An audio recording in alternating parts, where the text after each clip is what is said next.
महाकुंभ का द्वितीय अमृत स्नान जहां पुलिस प्रशासन के लिए चुनौतीपूर्ण है, वहीं लगातार सरकार इस बात के लिए भी जोर दे रही है कि कोई अव्यवस्थाएं ना हो। और खास करके महाकुंभ के जो प्रयागराज के पड़ोसी जनपद है, जैसे प्रतापगढ़ है। प्रतापगढ़ में चूंकि अयोध्या और प्रयागराज का हाईवे है, जो महत्वपूर्ण हाईवे है, और लगातार बिजी शेड्यूल रहता है, उस पर वीआईपी मूवमेंट रहते हैं। और श्रद्धालु चूंकि जो प्रयागराज आते हैं वो सीधे अयोध्या धाम में प्रभु श्री राम मंदिर में दर्शन करने भी जाते हैं देश विदेश के।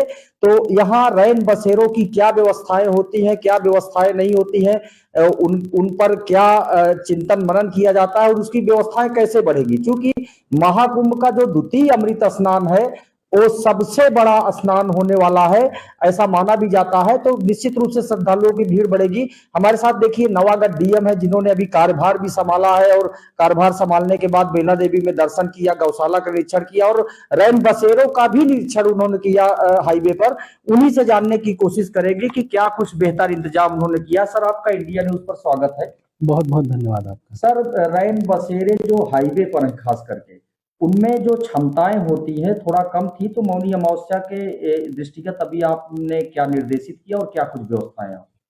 देखिए, अभी मेरे द्वारा 2-3 दिन पहले जनपद में योगदान किया गया है और योगदान करने के उपरांत ही मेरा जो सबसे बड़ा प्रयास है, सबसे बड़ा फ़ोकस है वो इसी पे है, जो इस महाकुंभ प्रयागराज में श्रद्धालु बाहर से आ रहे हैं, आगंतुक बाहर से आ रहे हैं, उनको यहाँ पे यातायात व्यवस्था, सुरक्षा व्यवस्था, रहने की सही व्यवस्था, सही तरीके से मार्गदर्शन प्राप्त हो सके, जिससे कि एक जनपद के बारे में एक अच्छा संदेश जा सके।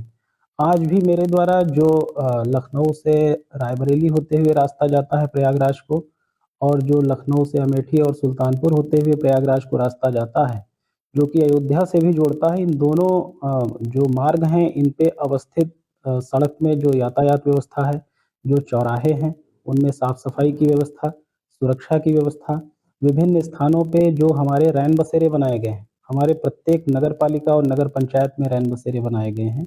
बस अड्डे पे भी एक रैन बसेरा बनाया गया है। उनकी स्थितियों को कैसे बेहतर किया जा सके, इसके बारे में आज मेरे द्वारा डिटेल में निरीक्षण किया गया है और इस संबंध में उनको और कैसे अच्छा किया जाए, इसके बारे में विस्तृत दिशा निर्देश सभी संबंधित को जारी भी किए जा रहे हैं। सर, कभी-कभी जैसे आते हैं श्रद्धालु, तो लोकेशन नहीं समझ पाते कि रैन बसेरे क्या है, तो इसके लिए क्या कोई हेल्प डेस्क और इस तरह से बातें करी गई है आपके द्वारा? जी हाँ, बिल्कुल, ये जो तुलसी सदन में स्थापित है हमारा रैन बसेरा, आज उसका मेरे द्वारा निरीक्षण किया गया था। वहाँ पे साफ-सफाई की व्यवस्था और बेहतर ढंग से किए जाने के निर्देश दिए। मेरे द्वारा देखा गया कि वहाँ पे पिलो उपलब्ध नहीं कराई गई जा रही थी और जो बेड है उनमें चादर नहीं थी, तो मेरे द्वारा कहा गया है कि साफ चादरें और तकिए उपलब्ध कराए जाएँ। एक हेल्प डेस्क नुमा अंदर एक स्ट्रक्चर बनाया गया था जो बहुत छोटा था। ये निर्देशित किया गया है कि इसको मेन मुख्य मार्ग पे स्थापित किया जाए और इसको एक बड़ा हेल्प डेस्क बनाया जाए, जिस पे कई कार्मिकों की नियुक्तियाँ हों। जो भी श्रद्धालु और आगंतुक आ रहे हैं, उनको स्पष्ट रूप से वो दूर से दिखे कि यहाँ पे हेल्प डेस्क है।